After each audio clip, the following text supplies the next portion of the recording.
Muito boa noite. Como vocês estão? Que prazer estar aqui com vocês com mais um OneCast aqui da nossa igreja One Way Columbus Church. E hoje nós temos aqui convidados. Nós temos o Vagnão, que é o nosso líder de louvor. E aqui hoje também nós estamos trazendo o Pedrão. O Pedrão que é nosso amigo, futuro membro da igreja, né, Pedrão? Então, é isso aí. Eu vou fazer uma breve apresentação do Pedro aqui, porque, gente, pensa num currículo grande. É nada. O Pedro é de São José dos Campos, ele é coordenador do Programa Internacional de Horticultura da Ohio State University, aqui em Ohio, aqui em Columbus, correto? Correto. Tô certo? Ele trabalha num programa de estudantes de agricultura internacionais, que geralmente tem um estágio de 12 meses, correto? De 12 meses que vem aqui de empresas que enviam para cá, para os Estados Unidos, correto? Eles são estudantes da universidade no Brasil e vêm para trabalhar. E vem para trabalhar, ótimo. O Pedro também, o Pedro foi nascido no berço, dentro da igreja, foi criado no berço evangélico, correto, Pedro? E a curiosidade, aqui essa parte que me intrigou, esse garoto. Ele foi estudar a Bíblia porque ele queria debater com quem confrontasse você, correto, Pedro? Ok, calma aí que eu vou acabar de fazer as apresentações aqui. Também o Pedro ele estudou a Torá na Hebrew University em Jerusalém. Foi em Jerusalém que você fez esse estudo? É online. Online, ok. Online. Ok, legal. Mas você vai lá também. Eu quero. Ele estudou hebraico bíblico também na Hebrew University de Jerusalém. Ele estudou a arte ancestral egípcia e arqueologia na Harvard University. Esse foi presencial? Também Online, mas é Harvard, né? Bem legal. Cristianismo através da Bíblia em Harvard também. Uau, o currículo é bem grandão, né, Vagnão? Rapaz, estou impressionado. Mas isso é tudo de curioso. Que bacana, que bacana. O Wagner, que é nosso líder de louvor, mais uma vez aqui, Wagner, muito obrigado por estar aqui com a gente. Cara, prazer é todo meu e aqui está mais uma vez para colaborar aqui com esse bate-papo aqui, aprendendo mais, ainda mais. Amém. Do lado aqui do mestre. Mestre. Para tudo, para glorificar o nome do Senhor. Pedro, por favor, se apresente agora. Não, legal. Bom, como você já falou, eu vim para cá, né? Comecei a minha vida aqui nos Estados Unidos em 2018 e no programa, então eu fui estagiário do programa. E foi interessante que em 2018 eu morei em Missouri, então morei no meio do nada. Uau. Lá foi legal, lá foi bem legal, porque mesmo eu tendo nascido num berço cristão, né, e como eu disse aí que eu estudava para debater, porque eu não gostava daqueles caras, aqueles velhos da igreja que tudo que eu fazia eles tá errado, né? Faz uma tatuagem, tá errado. Vai tocar bateria na igreja, tá errado. Muito barulho. Os costumes, né? Aí eu falava, não, eu vou ter que estudar esse negócio aqui, porque quando alguém falar, eu bato na Bíblia. Porque se eu bater na Bíblia, acaba a discussão.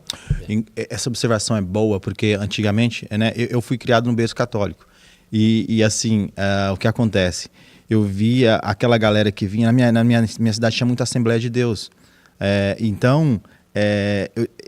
eram mais senhores engravatados, então ele falava, se você não aceitar Jesus, você vai pro inferno. Cara, aquilo ali era assustador pra gente, né? Não, é até hoje. É até hoje. E isso me pegava. E aí, quando em 2018, aí a vida aconteceu, né? Eu fiquei na igreja, saí da igreja, e aí fiquei na igreja de novo, saí da igreja, aí saí, aí de repente eu falei, eu preciso mudar minha vida. Acabei faculdade, aí acabei o MBA, acabei a pós lá no Brasil e tudo. Aí eu falei, agora eu preciso mudar. Então, quando eu mudei, aí eu vim para cá. Aí eu cheguei aqui, 6 meses de neve. Falava, e agora o que eu faço? Comecei a estudar para caramba. E eu estudava, mas eu comia a Bíblia. Eu estudava a Bíblia até não querer mais, assim, ó. Aí teve um dia que Deus falou assim comigo, assim, ó, ele falou, agora você para. Eu falei, não é Deus, né? Não pode ser, ele está me mandando parar. Aí ele falou, agora você vai parar de ler e você vai viver o que você já leu. Eu falei, opa, bora lá, né? Não sei como isso vai acontecer, mas bora lá. E eu trabalhava numa fazenda, eu cuidava de porcos, né, aqui, e a fazenda era 40 minutos da minha casa. Isso em Missouri, correto? Em Missouri, em Missouri. E aí a gente tinha que descarregar uns porcos, um carregamento de porco, acho, né? Que fala que ia chegar, então era umas 3 horas da manhã, mas neve, até não querer mais, assim, ó. E aí eu morava com 2 meninas que estavam fazendo o programa também, então eu deixei elas na fazenda delas, e aí eu fui cortar o caminho para poder ir para a minha fazenda. Cara, no meio do nada, o telefone não pegava, o carro, parou. Eu falava, nossa, e agora o que eu faço? Não, Missouri, só tem... Nada, né? Nada. Não tinha nada. E lá, né, no inverno, o sol nasce muito cedo. Então deu umas 4 horas da manhã, 4h30, assim, entre 4 e 4h30. E quando o sol estava nascendo, o carro parou. Quando o sol estava nascendo, o carro parou e na minha reta, assim, tinha uma árvore. E a árvore, ela estava extremamente congelada, certinho, né? Então, estava o gelo cobrindo, assim, ó. E o sol nasceu bem atrás dela. E aí, ó, foi a imagem mais bonita que eu já vi na minha vida. E aí, quando o sol nasceu, aí eu ouvi Deus falando, é isso que eu quero que você veja. Né? E aí tem até aí foi onde o texto que muito me mostrou nisso, é o Romanos 1:20, que fala que a criação mostra a divindade, a soberania e o poder de Deus, né, do Criador. Quando o sol nasceu, refletiu aquilo, eu falei assim, nossa, maluco, é Deus. Aí eu tive uma experiência com Deus de ver, o carro ligou e eu fui à fazenda, né, fui trabalhar. E aí, quando eu cheguei aí acabou tudo e tal. Quando eu cheguei no Brasil, foi quando eu encontrei, né, a Stephanie, que hoje é a minha esposa, aí ela perguntou assim para mim, ela falou, e aí, como é que foi lá, né? Tal. Aí eu falei para ela assim, eu conheci um Deus totalmente outro. Aí essa foi o meu... Essa foi a virada de chave. Foi a minha virada. Aí foi quando eu aprendi que eu precisava estudar a Bíblia para outro propósito, né? Não para bater nos outros, ou para querer bater, né, em alguém, ou debater. Ótimo. E só para dar mais uma pincelada, esses estudantes que você coordena aqui, é só do Brasil ou é... Do mundo inteiro. Do mundo inteiro, tá. Então, a gente traz estudantes, em média, a gente traz... Para Ohio University, right? Isso. Sempre para... Na verdade, o que a gente faz? Nós somos os sponsors do visto. Então, a Ohio State, ela tem um programa dentro do Departamento de Agricultura, então isso é só para agricultura, né? Qual tipo, algum tipo... Tá, eu sou o coordenador da parte de horticultura, então eu vejo estufa, eu cuido de estufa, jardim botânico, paisagismo, mas não paisagismo no computador, tá? Que fica desenhando, é o que vai plantar. Aquele que vai plantar. É o que vai no negócio. Vira o mulch. Nada de computador, então não tem nada de facinho. A gente fala que você não vem para brincar de horticultura aqui. Então, só que aí é mundo inteiro. Então, Europa, Ásia, Oceania, América do Sul, tudo. América Central, a gente traz tudo. A África vem bastante também. A África tem bastante? Nossa, e os caras são bons, cara. Os caras são bons. Trabalham bastante. Além de trabalhar bastante, eles são bons no que eles fazem. Mas bom, tipo, os caras sabem cuidar da agricultura. Uau. Não, e agora eu fiquei curioso, porque você fala o pessoal vindo da África. Assim, a primeira impressão que a gente tem é porque que a agricultura não é algo muito... Se a gente for lembrar dos terrenos, da parte, né? Não é tão assim voltada para a agricultura, correto? Mas, cara, uma coisa muito interessante que eu acho do pessoal da África, que eles têm geralmente o pessoal da África que vem para cá, eles passam por um período de treinamento, que eles também fazem como se fosse um programa, em Israel. Então, eles ficam no meio do deserto, lá nos kibbutz, e ficam plantando no deserto. E se a gente for para Israel, aí a gente não para. Não. Não achei a chave aqui, mas eles vão para lá. Então, os caras sabem trabalhar no deserto. Pô, se alguém que trabalha com o sol rachando na cabeça e ainda manda bem, é impossível ele não conseguir trabalhar. Aqui é pouco provável que ele vá fazer alguma coisa errada. Legal. Você estava falando logo depois que você voltou para o Brasil, você conversou com a Stephanie, falou. E aí, como é que foi essa segunda vinda aí para cá? Para cá, para os Estados Unidos. Isso. Legal. Aí o que aconteceu? Quando eu voltei para o Brasil, em 2019, final de 2019. Então, eu fiquei 2 meses lá e eu retornei para cá e como assistente desse programa. Então, eu voltei para Columbus e fiquei no escritório hoje, onde eu trabalho, mas eu voltei para o mesmo escritório, mas como assistente. Aí pandemia bateu, 2020, estourou pandemia, eu voltei para o Brasil, né, em julho, final de julho de 2020. De 20? E aí eu fiquei no Brasil, e aí lá no Brasil eu comecei um projeto com meu sogro, onde a gente fez um plantio tinha uma horta orgânica. Então a gente plantava em terraceamento, era no morro, né? fez vários degraus no morro e a gente plantava lá. Então, era plantio orgânico. Então, a gente ficou 1 ano plantando lá. E aí, depois desse 1 ano, a universidade, a Ohio State, tem um escritório no Brasil. E aí, o pessoal... eu entrei para trabalhar no escritório do Brasil, né? Então, eu ficava no Brasil. Só que aí, no Brasil, eu representava a faculdade inteira. Eram todos os departamentos. Então, falava tudo lá. Então, fiquei 3 anos lá. Aí, quando deu agora setembro de 2023, no dia que completou 3 anos, o meu gerente, atual gerente aqui, ele me ligou e falou: Pedro, tem uma vaga e eu queria saber se você toparia voltar. Eu falei: cara, eu estou há 3 anos esperando essa ligação. Então, aí eu voltei, cheguei aqui em setembro, e aí trouxe... Setembro de 23. Setembro de 23 e trouxe a patota toda. Aí agora trouxe esposo, filho. Tem uma filha minha, já é adolescente, que ela ficou lá no Brasil, né? Aí ela tem os estudos, ela é bailarina, menina boa demais. Boa, ela dança bem. Ela vem, às vezes, para cá para fazer alguns cursos, né? Até festivais aqui nos Estados Unidos. Que legal. E aí o mais novo nasceu aqui, e aí... Estamos aqui. Aí, Imigrante ou missionário? Depois do podcast que eu ouvi, eu acho que eu venho como missionário, né, cara? E aí, Vagnão, o que você fala? Todo mundo, né? Chega aqui com... acho que essa virada de chave acontece, né? Uhum. A gente vem com a ideia... Com o intuito de fazer algo e Deus mostra, né? Como foi com você. E legal, cara. Interessante essa história. Legal. Que bacana. Bom, Pedrão, a gente sabe que você é apaixonado com o Antigo Testamento, correto? E como a gente traz aqui essa a gente gosta de falar, né? Porque o nosso público é imigrante, então a gente quer falar com ele, a gente vai falar com ele, a gente gosta de conversar com ele. Então, assim, trazer essa experiência, igual você falou que você veio e voltou, é muito importante, principalmente para quem está nos ouvindo agora. De repente, né? Cada um tem uma história diferente, mas às vezes ela se cruza, ela se encontra em algum momento. A nossa se encontrou aqui na igreja, né? Graças a Deus. Então, assim, em algum ponto a gente vai se encontrar. Mas a gente tinha conversado, que a gente gostaria de conversar hoje sobre, desde lá, quando Moisés foi escolhido para poder conduzir o povo de volta para a Terra Prometida. Legal. Eu já vou mandar uma pergunta aqui, vocês ficam à vontade. Assim, ó. Como que Moisés foi chamado para liberar o povo hebreu? Alguém, assim... Vamos começar essa história nessa assim. Como é que foi chamado de Moisés? Né? Como é que foi? Como é que aconteceu isso aí? A gente lendo, a gente buscando lá nas escrituras. Bom, eu acho que é legal a gente só dar um panorama, né?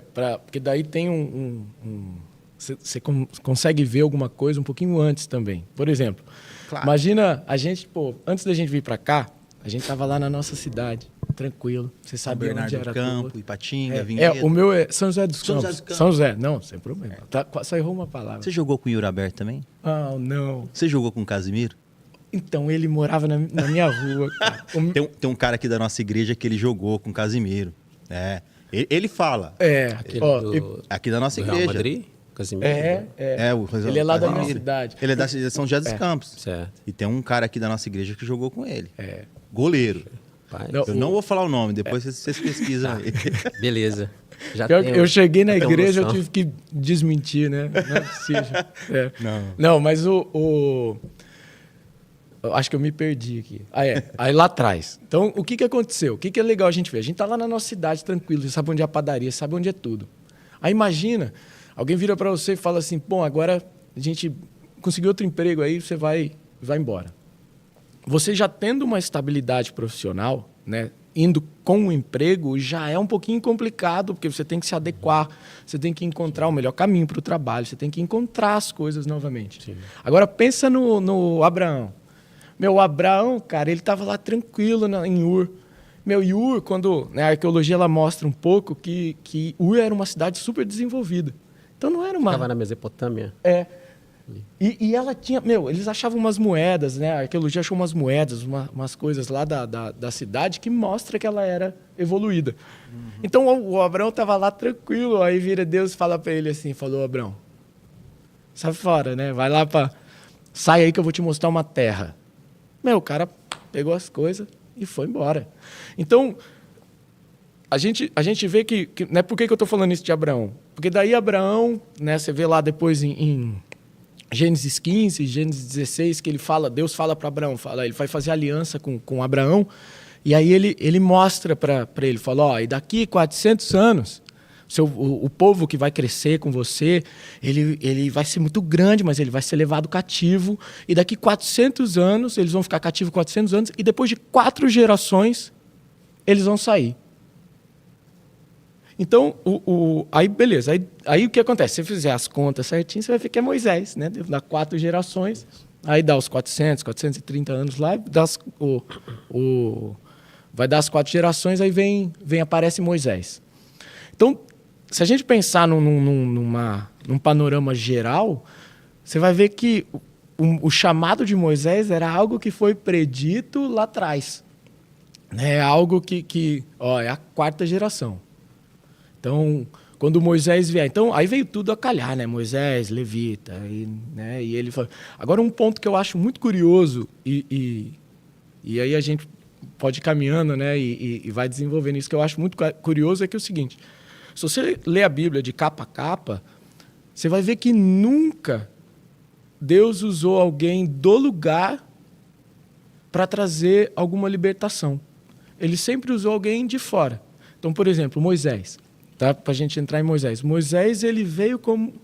Ele foi um cara que ele era judeu e aí ele foi solto e criado pelo Egito. Como egípcio. Como egípcio, isso. Como príncipe, né? Isso, como príncipe. Então, ele tinha toda a educação egípcia, ele tinha tudo. Então, o que ele faz? Ele pega e chega um momento da vida dele, né? 40 anos, passa 40 anos, aí ele chega um momento, ele vira e fala assim, cara, tem alguma coisa que eu não estou entendendo com a minha história. Né? Aí, Leão, deixa eu ir lá ver os escravos. Que rei que quer passar tempo e ver os escravos? Né? Aí, quando ele vê um cara maltratando, aí ele faz isso, aí de repente ele é o libertador dos caras. Então ele veio de fora, por mais que ele fosse um judeu, mas ele vem de fora para trazer a liberdade. Né? Então o Moisés ele já era um estrangeiro, ele foi criado como egípcio, porém ele não tinha os mesmos... Quando você tem as coisas boas de ser herdeiro, você tem as coisas... Né, privilégios. Ele não tinha os mesmos privilégios que o filho do faraó, por exemplo, deveria ter. Né? Então, Moisés, eu acho que ele... no meu ponto de vista, Moisés ele vem já cumprindo um chamado. Né? Então, o chamado dele vem no cumprimento do que já havia dito por Deus, mas também pela disposição dele. Então, e essa disposição partiu, acho que, de uma curiosidade, né? Vou lá ver. Deixa eu só dar uma sapiada lá, para ver esses caras aí.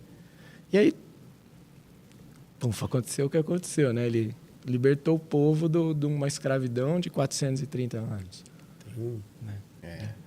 Tem um ponto interessante no chamado de Moisés, que lá em Êxodo 3 é o chamado dele, né?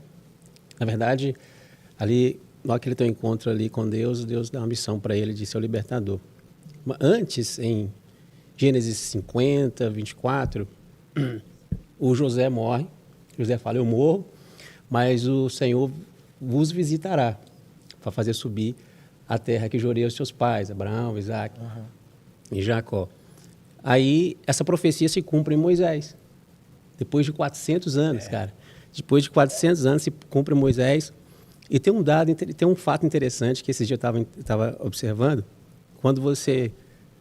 Moisés, quando recebe ali a missão, ele tinha 80 anos, certo? Isso. Só que se você ler Atos, capítulo 7, versículo 20 a 25 ali, o Estevão, que é o primeiro mártir, ele está pregando. E aí ele começa a discorrer sobre a palavra ali e tal. Aí lá para as tantas ele fala de Moisés. Ele fala, olha, acho que é no 25, tendo 40 anos, o Moisés, ele vê uma injustiça ali acontecendo com um hebreu, ele vai para tentar livrar o cara, vai lá e faz o que aconteceu. Matou ele, tinha 40 anos nessa época aí. Uhum. E aí fala assim, Moisés, e ele achava que, que eles entenderiam que ele ia libertar o povo. Eu acho que é 25, se eu não falha a memória, eu vou ler para não ficar só aquelas coisas assim, jogadas, né? Uhum. Atos... Rapidinho, só para... Atos 7... 25, pronto. Cuidava que seus irmãos entenderiam, quando ele mata o egípcio, cuidava que seus irmãos entenderiam que pela mão de Deus lhes havia de dar a liberdade, mas eles não entenderam. Interessante isso aqui, né? Parece que Moisés, ou está dando muito a entender que Moisés já sabia do seu chamado, porque ele não falaria isso aqui. Ele matou o egípcio, e aí está falando, cuidava ele... que o povo, que viu, os hebreus, eles entenderiam que ele estava libertando o povo. Pode ser que o chamado de Moisés tenha sido antes, com 20 anos, com 10, com 15, ninguém sabe, porque não está escrito eu não sei. Uhum. Mas isso aqui me intrigou a cabeça. E o interessante que quando ele faz isso, né? Beleza, ele faz isso aí, mata esse egípcio e ele dá a entender... na cabeça dele o pessoal entendia, poxa, chegou o libertador que foi profetizado por José lá atrás, que era Deus visitará o seu povo.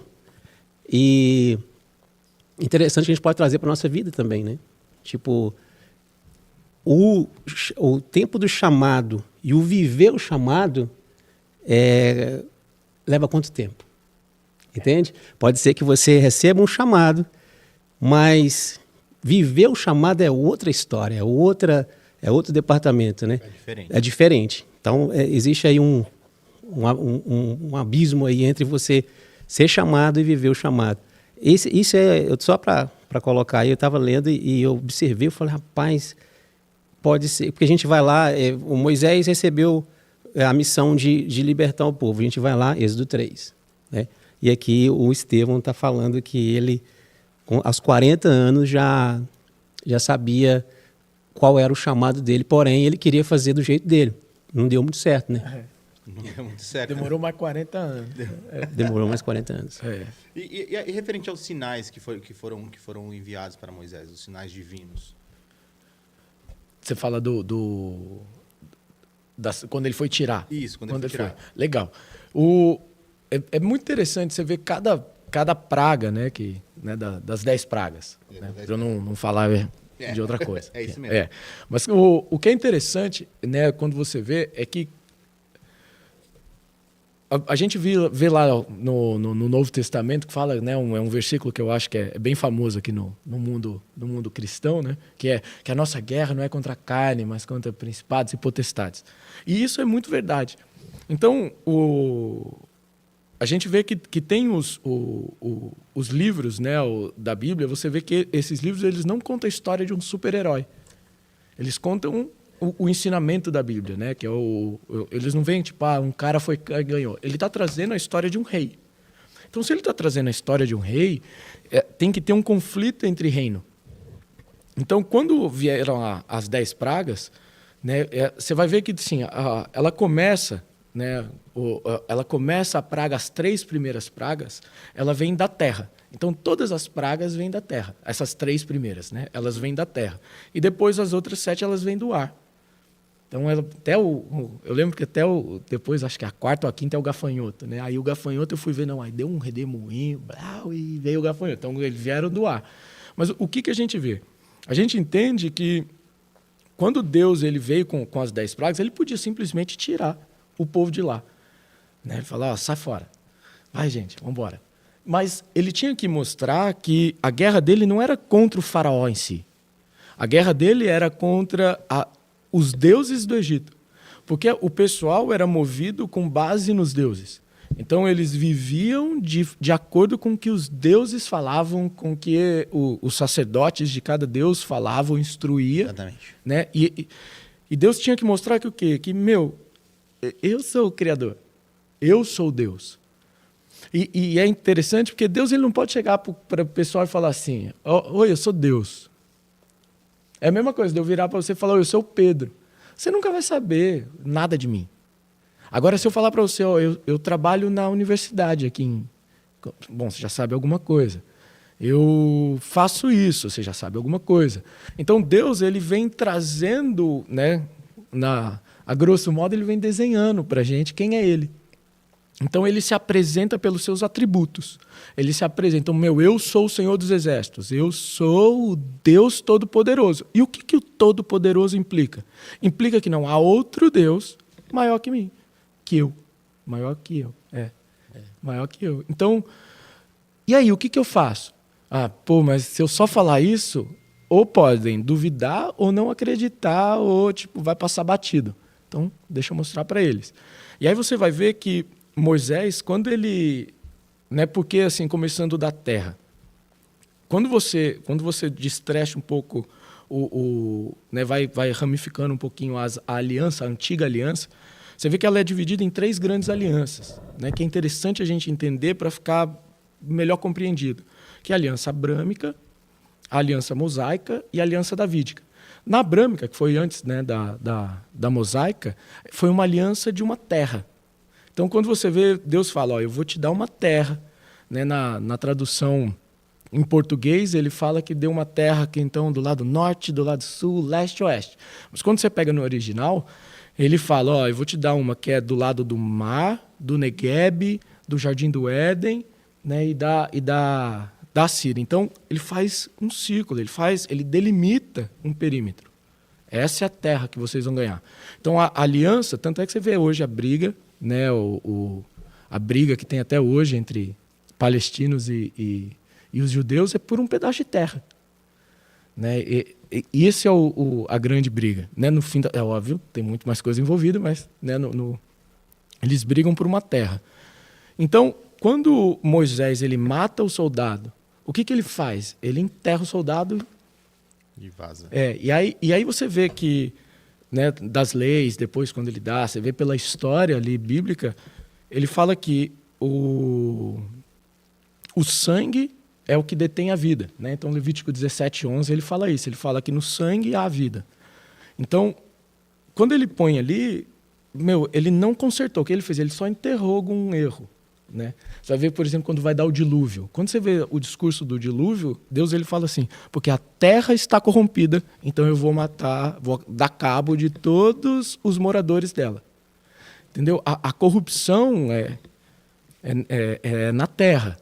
Então, quando ele vem com os 10, ele fala, agora eu vou te mostrar esses deuses que vocês falam que são da terra, que são poderosos, aí das 3 primeiras pragas. Aí você pode ver que as 3 primeiras pragas foi Arão que prenunciou.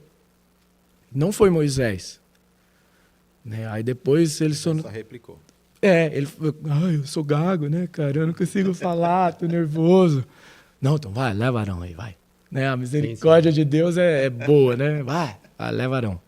Aí depois você vê que as outras... Só para ficar bem explicadinho, vamos falar que foram... Quais foram as principais leis que Moisés recebeu da parte de Deus? Aí, assim, vamos lá, tem 613. 613, mas tem umas principais, que eu até coloquei aqui. O decálogo, as 10. As decálogos, Tá bom, dos 10 mandamentos. Os 10 mandamentos, até para ficar... Porque é bom que isso aí gera uma curiosidade, e a galera vai que a gente fala das 10 sentenças que foram... Tem as 10 sentenças e tem as 10 leis, Só elenca algumas, só para a gente poder... Os 10 mandamentos que foram a base moral religiosa do judaísmo. Porque esse evento foi considerado um marco na história do povo hebreu, correto? Isso. O que é legal você ver essa parte? Na caminhada, quando eles... as leis foram entregues depois do Egito. Então, Deus mostrou que ele era Deus. Aí ele começou a cuidar dos caras. Agora eu vou cuidar de vocês. E, vocês estão num lugar onde não tem nada.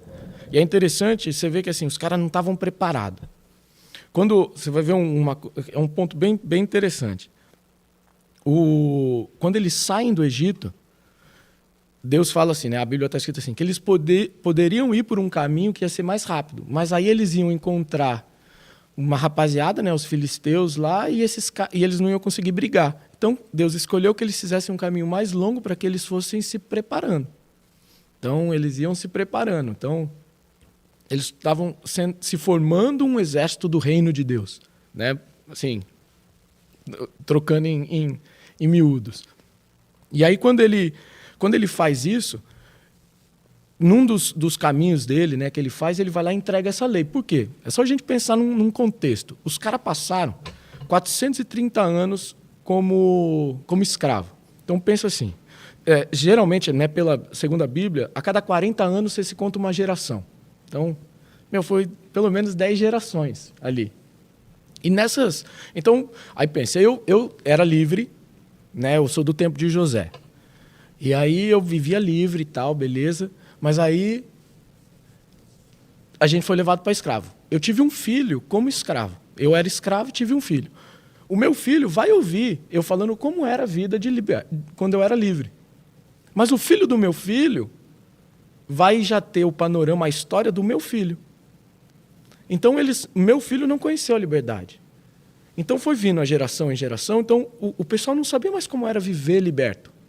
Porque, cara, se você pensar, não matarás, é óbvio. É óbvio, tá louco. Você precisa escrever que não pode matar alguém. Né? É uma coisa óbvia, assim. Ó.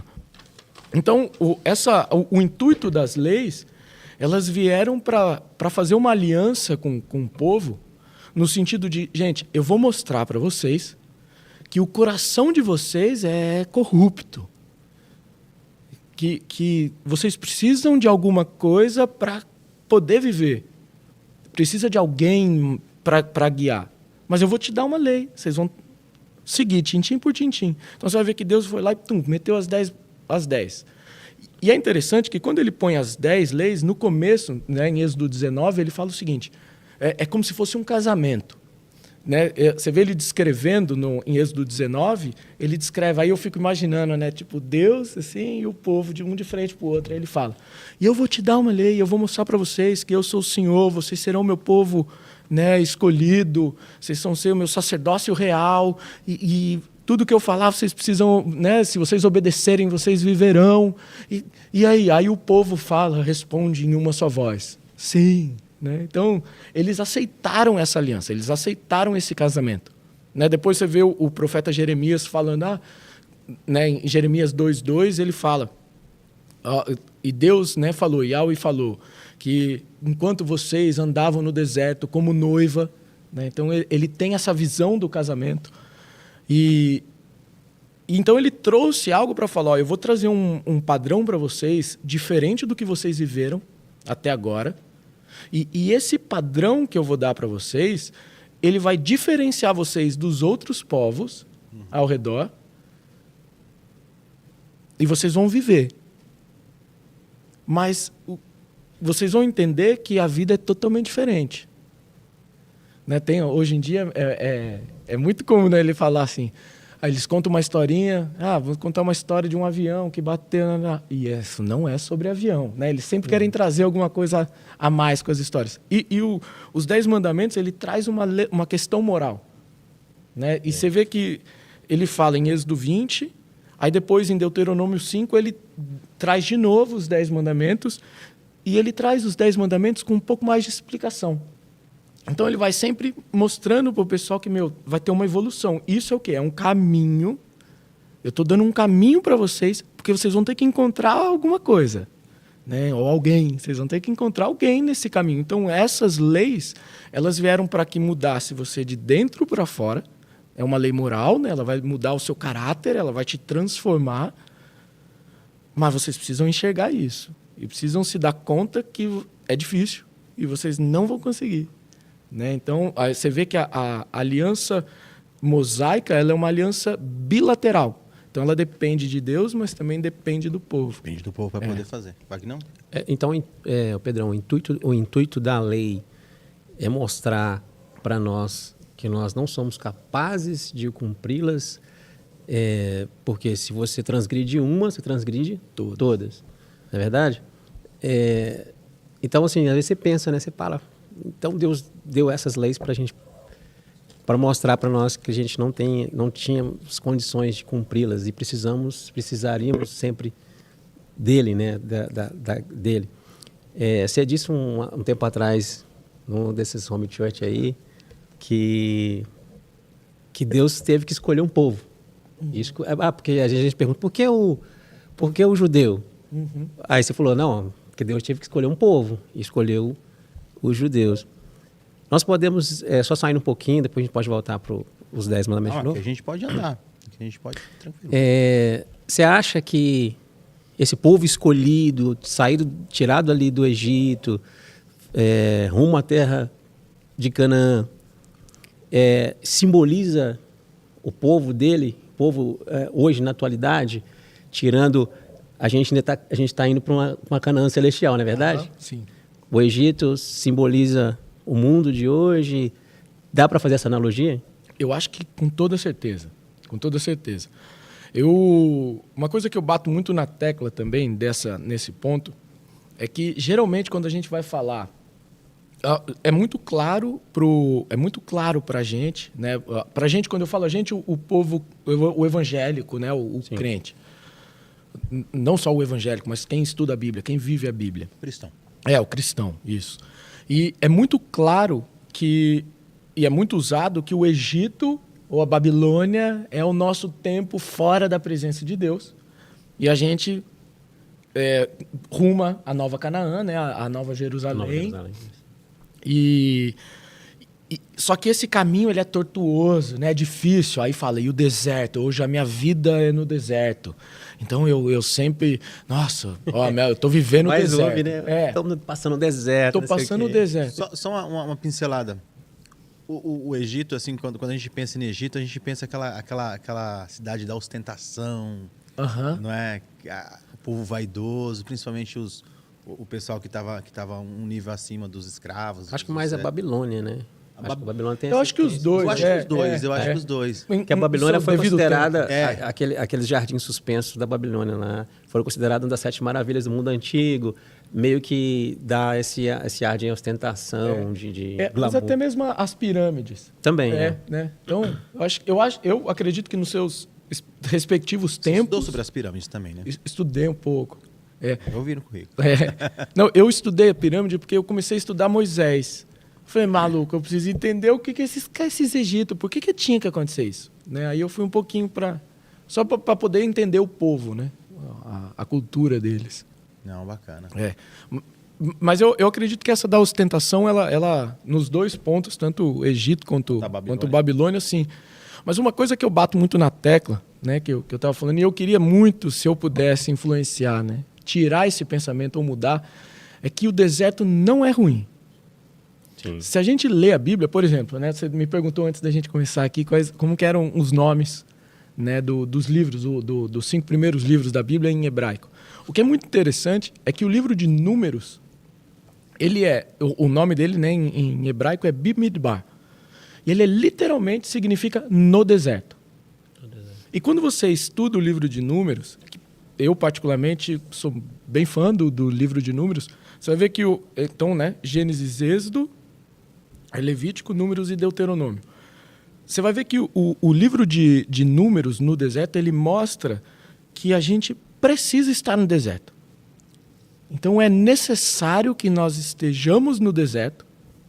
Né? Você vai ver, por exemplo, aí falando disso, mas uma opção. Você vai ver que o povo que entrou na Terra Prometida foi o povo que nasceu no deserto e não o povo que saiu do Egito. A galera que entrou com Josué. Que entrou com Josué, é isso. Então eles nasceram no deserto. Por quê? Você vai ver, por exemplo, João Batista. João Batista era a voz que clama do deserto. Então tem alguma coisa no deserto, tem uma voz no deserto que clama. Essa é boa. E o João Batista era essa voz para o povo. Então tem uma voz que clama no deserto. Você vai ver, né, muitas vezes Deus falando, né, ele falando, se eu queria mesmo que vocês viessem para cá, para o deserto, para eu poder falar o coração de vocês. Né? Então, se a gente mudar a nossa cabeça, entendendo que o deserto é um lugar para se estar, é um lugar para se viver... Né? Posso parafrasear? Pode, por favor. Jesus ele fala que, eu não vou me lembrar agora, não lembro de cabeça, que é mais fácil um camelo entrar... Está nos do que um rico. Tá nos evangelhos, né, de Mateus, se eu não me engano? Nos evangelhos, né? Acho. Passar na água. Exatamente. O paralelo que eu quero traçar é esse, porque se a gente for analisar pelo que você está falando, que a gente precisa do deserto. Então, eu acho... o paralelo que eu quero traçar é nesse sentido. Porque o rico... Vou trazer para os dias de hoje. Que também foi nos dias de antigamente. Uhum. Como ele não está acostumado a passar nenhum tipo de necessidade, seja ela... Tem vontade? Tenho. Tenho vontade? Tenho. Quero, faço. Quero isso. Então, ele não quer passar por esse deserto, né? Então, talvez seja por isso que eu estou te fazendo a pergunta. Ah, tá. Eu tenho meu ponto de vista, mas eu quero saber a sua. Porque você falou de deserto, e sempre quando fala de deserto, para mim, vem esse versículo na minha cabeça. Porque eu entendo que é isso. A gente precisa do deserto, né? Independente da circunstância. Eu acredito que sim, também, mas eu acho que eu adicionaria mais coisas, né, no pensamento. Porque o que acontece? A gente vê que nessa analogia do camelo, né, tem uma porta lá, que é a porta lá em Jerusalém, que tipo, ela é pequenininha. Então, essa parte do camelo, que o camelo com um monte de coisa, né, ele não passa... E eu acho que sim. Então, quando você traz muita coisa, né, você começa a trazer, eu sei isso, eu faço isso, e eu tenho isso, eu tenho, né, você fala, tem um currículo, e se eu usar esse currículo extenso que você falou que eu tenho... O pastorzão que ele gosta de falar assim, a carteirada. Eu vou lá e pá, dou a carteira, fala, bicho, eu estudei hebraico bíblico, quer falar o quê comigo? Entendeu? Isso vou virar um baiacu, né, com aquele peixão que estufa, porque... Não vai adiantar, cara. Não adianta. O que você precisa trazer por exemplo, vamos usar João Batista. João Batista era a voz que clamava no deserto. Né? Eu ouvi o podcast do cara que canta, Paulinho lá que canta o É Ele. Ele contando da onde veio a música. Do Douglas Gonçalves. Do Douglas, isso. Eu assisti também. Ele falou um negócio que é muito legal. Ele fala, cara, ele era a voz que clamava no deserto. Ou seja, ele só representava aquela voz. A voz não era dele, né? Ele representava a voz que clamava no deserto, que é de Deus. Que é de Deus. Então, como que João Batista vivia? Ele ouvia a voz, ele ia até o povo, falava, arrependa. Aí ele voltava para o deserto. Ele morava ali. E você vai ver o povo, né, em números, você vai ver que tudo o que acontece, eles precisam acontecer no deserto. A pessoa precisa estar no deserto. Né? É um parênteses, mas meio que vendendo um jabazinho, né? Um dia eu comecei a escrever um livro sobre o livro de números. Legal. Eu parei um pouco, né? Mas eu comecei a escrever por causa disso, porque eu tive esse entendimento de que o deserto não é ruim, o deserto é necessário e é devido. Nós precisamos viver no deserto até Jesus voltar. Então não queira sair do deserto. Né? E eu acho que quando você pensa nisso, você começa a ver que, se eu estou no deserto, é sol, é areia fofa, é difícil. Não tem como eu ficar carregando umas coisas e andar pra caramba. Às vezes eu estou olhando para... A noite é frio? A noite é frio. Né? E aí, o que eu tenho que fazer? Mas aí é legal também porque eu posso me perder. Então o que eu preciso? Eu preciso do Vagnão, cara. Eu preciso de você... Eu preciso estar ombro com vocês, porque eu vou estar andando no deserto e eu preciso saber se o que eu sei é a verdade absoluta. Não. Então eu preciso ouvir a sua verdade. Eu preciso ouvir a sua verdade, porque Deus falou comigo de uma maneira única. Mas Deus falou com você de uma maneira única. E vai se conectando. E esse é o objetivo. Essa unidade, né?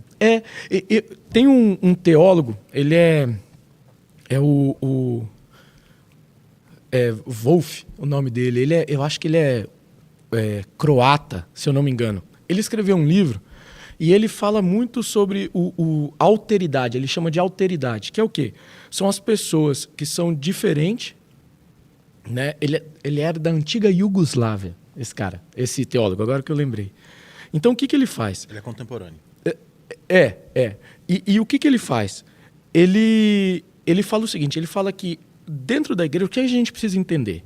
A gente precisa entender que as diferenças, a alteridade que ele chama, ele não pode nos excluir. Ele precisa nos unir. Então, você vai ver esse padrão de diferentes sendo criados, diferentes e depois unidos em qualquer lugar, desde a criação. Por exemplo, você vê na criação, como que foi a criação? A criação foi, e faça os céus e a terra, a água, né, separa a água da terra seca. E aí depois ele fala, agora eu vou criar o que... Né? Eu vou criar o que vai viver ali. E aí eu vou criar várias espécies de animais para viver na terra.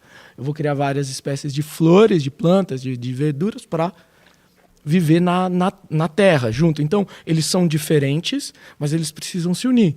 Aqui é a mesma coisa. Aí eu ouvi esses dias um cara falando na internet, um corte, que o cara falou o seguinte, eu acho que a grande diferença, o grande problema, eu acho que de existir várias denominações no meio evangélico, é porque a gente tem um pai e várias mães, né? A mãe no sentido de várias igrejas, né? Você tem várias noivas.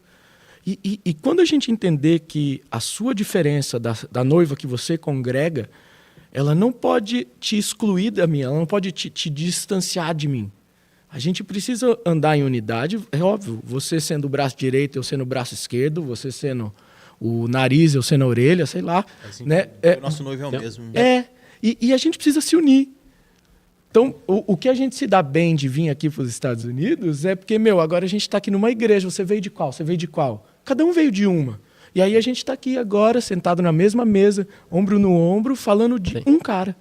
Tem uma frase que eu gosto de usar que é que Deus trabalha no individual para nós funcionarmos no coletivo. Tipo, né, o nosso tratamento com Deus trata com a gente individualmente. Tem coisas que só você e Deus sabe. Se você falar para a gente aqui, às vezes a gente nem vai ter esse impacto que você teve. Muito real. E que te transforma, enfim. Para que a gente, como um quebra-cabeça ali, né, se una e trabalhe por um propósito só. Né? Isso é interessante que você está falando. Só que isso é muito difícil para a gente entender, cara. A mente humana ela é muito egoísta, ela é muito egocêntrica. Então, estar no deserto nos impele a nos desfazer de muita coisa.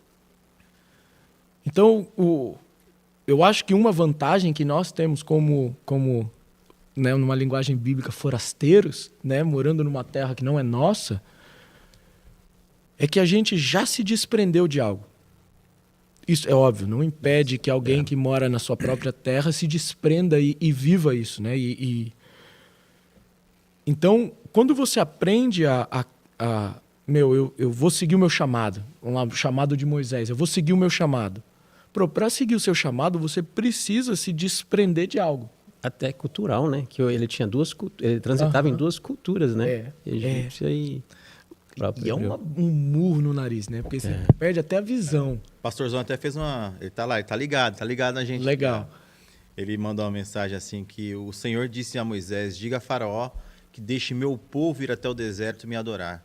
O deserto é um lugar de relacionamento, adoração ao Senhor. Realmente, é exatamente isso aí. Não saia do deserto, cara. Eu acho que se a gente mudar nosso pedido de oração, falar, Deus, eu estou vivendo um deserto, não fala, o que eu tenho que aprender no deserto? Porque eu não quero sair daqui, porque aqui você vai falar no meu coração. Aqui você vai transformar o meu coração de uma tal maneira que eu não vou ser a mesma pessoa. E aí, só que você tem que entender que você está no deserto. Então, vai ser difícil? Vai, mas e daí? Sim. Você tem Deus, cara. Você tem Jesus do seu lado te abraçando. Tem um negócio muito legal. Eu vou só pôr um pouco de lado aqui, só para dar esse contexto, que eu acho muito interessante nesse pensamento, que é o seguinte. Se a gente começar a ler a Bíblia, você vai ver que a ideia de cidade, ela não é uma ideia de Deus. Deus não começou essa ideia de cidade. Né? A palavra para cidade em hebraico é ir. E essa cidade ela tem uma conotação militar. Então, já é uma conotação militar. Então, você vai ver que antigamente, como eram as cidades? As cidades eram muradas. Então, a cidade bem segura, Jericó, né? que é uma bem famosa, uma cidade bem segura é uma cidade murada. E como que isso aconteceu? Caim e Abel. Caim e Abel. Aí o maluco estava prestes a matar o irmão, né? Aí Deus aparece para ele e fala assim, bicho, o mal tá na sua porta, malandro. Presta atenção no que você vai fazer. né, Deus ele não pode chegar e falar, para. Ele fala, olha, presta atenção, né, o que você vai fazer. Aí ele foi lá e matou. Aí Deus vira para ele, né, vai dar a sentença, então, cada escolha é uma renúncia, né? Ele escolheu, né? Ele teve o poder de escolha. Você sempre vai ter o poder de escolha. Aí ele foi ter a escolha dele, aí Deus falou, agora, bicho, você vai vagar pelo mundo e quem te vê vai querer te matar. Aí ele, ficou morrendo de medo. Falou, não, e agora? Não faz isso não. Né? O cara vai me matar, por que ele vai matar? E aí eu acredito que o medo dele foi bem, foi bem sincero e esse arrependimento dele pelo que ele teve foi bem sincero, que aí Deus, na sua grande misericórdia, falou para ele, então vou fazer o seguinte, eu vou pôr uma marca em você, e aí quando o pessoal te ver, né, e quiser te matar, eles vão ver a marca e não vão te matar. Então essa marca vai te salvar. Quando ele acaba de falar isso, no próximo versículo, né, Gênesis 4, acho que 17 ou 19, alguma coisa assim, fala o seguinte, Caim foi lá, teve um filho, e esse filho ele pôs o nome de Enoque. E aí ele construiu uma cidade e pôs o nome da cidade de Enoque. Então, o que ele fez? Ele construiu um jeito dele de se proteger. Porque o que é uma cidade? É um conglomerado de pessoas. Então, se a gente é da mesma cidade, né, esse cara da sua igreja aí, que já jogou com o Casimiro, esse cara, ele é da mesma cidade que eu. Eu nunca vi ele lá. Mas quando eu encontrei ele aqui, cara, eu falei, esse é amigão meu, pô. A gente é da mesma cidade. Isso é brother. Isso é brother. E, né, graças a Deus, a gente é brother, né, hoje.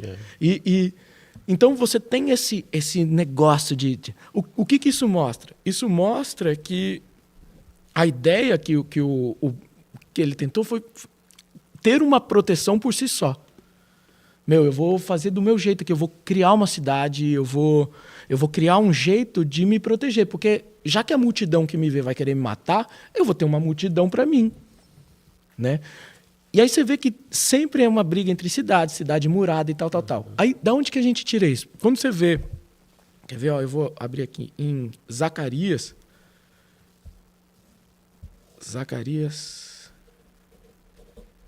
2:5. Ele fala assim, porquanto eis que Yahweh assegura, eu mesmo serei um muro de fogo ao redor e serei o cabode, serei a glória no meio da cidade. Então, Deus está falando assim, cara, eu vou ser um muro de fogo, eu vou te dar um abraço de fogo, né? Então você vai ver que o fogo mostra muito da presença de Deus. E no meio dessa cidade, né, onde eu serei o muro, no meio dessa galera, desse conglomerado de pessoas, né, onde eu serei o muro, eu serei a proteção, e no meio dela vai ter a minha glória. E geralmente a gente pensa que a glória, cara, é poder, fogo, é raio, né? É glória, eu quero ver sua glória, acha que é tiro, porrada e bomba, e vai vir coisa pra caramba, e é muita coisa. Mas aí quando você lê, sabe um episódio em Êxodo 33, que Moisés, né, fala assim, mostra a tua glória. Cara, quando você lê isso aí, mostra a tua glória, que quando Moisés fala isso, aí Deus fala assim, no versículo seguinte, né, o 19, ele fala assim, eu vou te dar a minha benevolência e a minha misericórdia. Então a glória de Deus é a benevolência e a misericórdia. Então, ou seja, quando você vive sob o cuidado de Deus, cercado pelo muro de fogo, que é Ele, né, te cercando com o muro de fogo, e no meio tem a glória de Deus, ou seja, no meio você vive a sua misericórdia e a sua benevolência, a sua bondade. Então, quando você vive essa bondade e a misericórdia, calma, cara, mudou a minha cabeça. Eu não posso mais pensar que agora eu quero ser melhor que o Vagnão. Eu quero ser melhor que ele no que ele faz, porque a gente faz junto. Ou eu quero tocar guitarra melhor que ele. Né? Jamais conseguiria. Jamais conseguiria. É tão difícil. Mas eu quero ser melhor. Não. Por quê? Porque eu entendo que agora eu vivo a misericórdia de Deus. E aí você vai ver muito, né? Que a misericórdia de Deus se renova dia após dia. Porque, a gente vai aprendendo. E viver essa misericórdia, reconhecer isso, você de fato precisa estar desprendido de tudo. Porque né? Vai fazer um giro na sua cabeça. Só para aproveitar que a gente estava, tem uma pergunta aqui. Só para aproveitar que a gente estava lá no deserto, tem uma pergunta aqui. Qual foi o papel da Arca da Aliança durante a jornada do povo hebreu pelo deserto? Caramba, essa aí é legal. Essa é legal. Essa é boa, essa é boa. A Arca, né? Quando você vê a construção da Arca, Êxodo 25, quando você vê a construção, ela faz a construção em 2 etapas. São 2 peças separadas. E essas peças, né, da Arca, ele faz primeiro, então, a Arca, e aí depois ele faz o tampão, né? O tampo do propiciatório. É, isso. Então ele faz em 2 peças separadas. O que é interessante? Você vai ver que na Arca, você vai ver que a Arca, a mesa, né, e o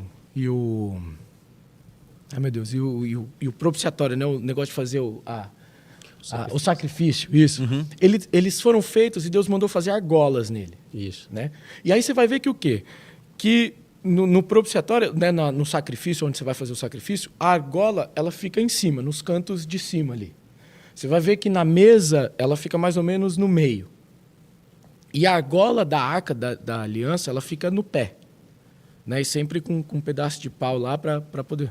Então pensa agora nisso em movimento. Né? Então, pensando que tudo isso prefigura Cristo, né? O caminho até Cristo. Essa prefiguração, esse evangelho que a gente vive, onde aponta para Cristo, é um evangelho ativo.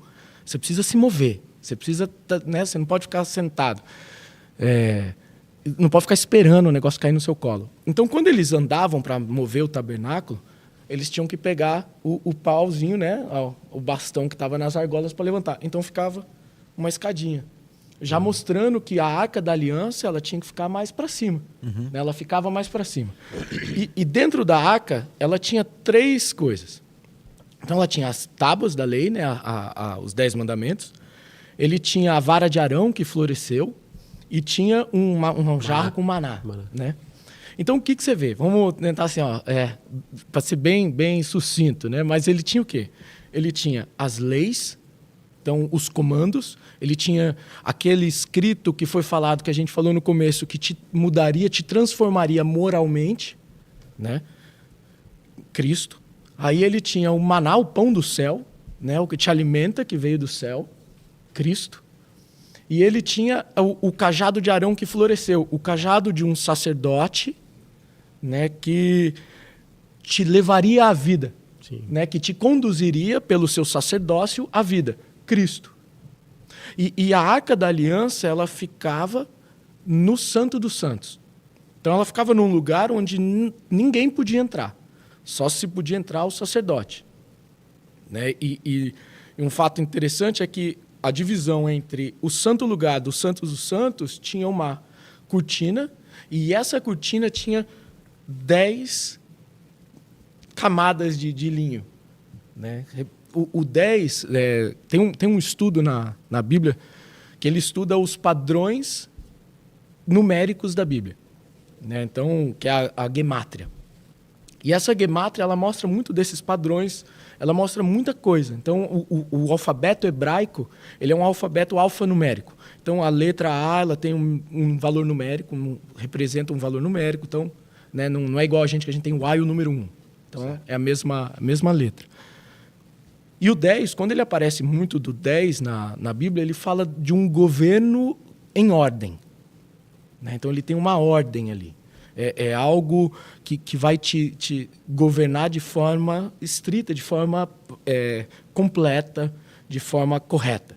Né? Então, quando ele tem esses 10, ele mostra que para você entrar aqui, cara, você vai ver Jesus. Tanto é que quando Jesus morreu, o véu foi rasgado. Né?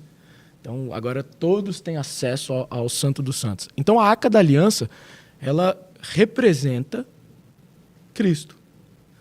Então, você vê Cristo ali. Você vai ver que o sacerdote na festa de Yom Kippur, né, na festa da expiação dos pecados, ele pegava e jogava, aspergia sangue na tampa. Né? E a tampa ela é um negócio chato, que é achatado, né? Não chato, mas achatado. Mas E a tampa, ela mostra essa divisão, porque em cima da tampa tinha os anjos, né? Anjo, asa com asa. Assim. Os querubins. Que mostra também, por exemplo, onde tinham os querubins na porta, assim, né? Uma observação só rapidinho sobre a arca, né? Você falou aí que dentro estava ali as leis, né? A tábua da lei, a vara do Arão que floresceu, né? E o maná. Só o que vinha fora da caixa, que era o sangue, que era que simbolizava ali, que perdoava os pecados, no caso, era expiação pelos pecados, era fora da caixa, era em cima do propiciatório.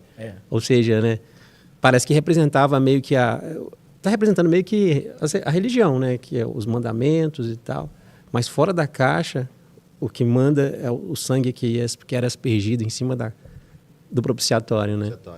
Que tinha o... Não, é curiosidade, que a galera gosta de curiosidade.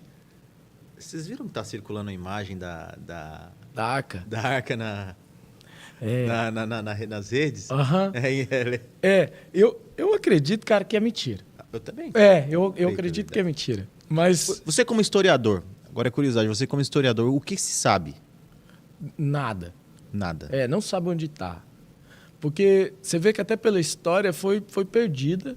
E o que é interessante? É interessante que se esteja perdida. Dois pontos. Você crê que ela está perdida porque foi o mesmo processo que a gente entende que aconteceu quando Moisés morreu? Para não se tornar um adorado. Um adorado? Sim. Faz sentido. Tem uma história muito interessante, que é do Sansão. Teve um dia que o Sansão matou 1000 filisteus. Né? Então, com o que ele matou? Ele matou com uma queixada de bode. Né? Então ele achou uma queixada de um bode e matou 1000 filisteus. Matando todo mundo. Mas aí o que é interessante? O que ele fez depois? Ele pegou e jogou a queixada fora. Ele não levou a queixada para o povo e falou assim, aí maluco, foi com isso aqui que eu matei. Por quê? Porque imagina o tanto que não iam replicar aquela queixada. Faz de madeira, faz de ouro. Porque só foi a que matou os filisteus.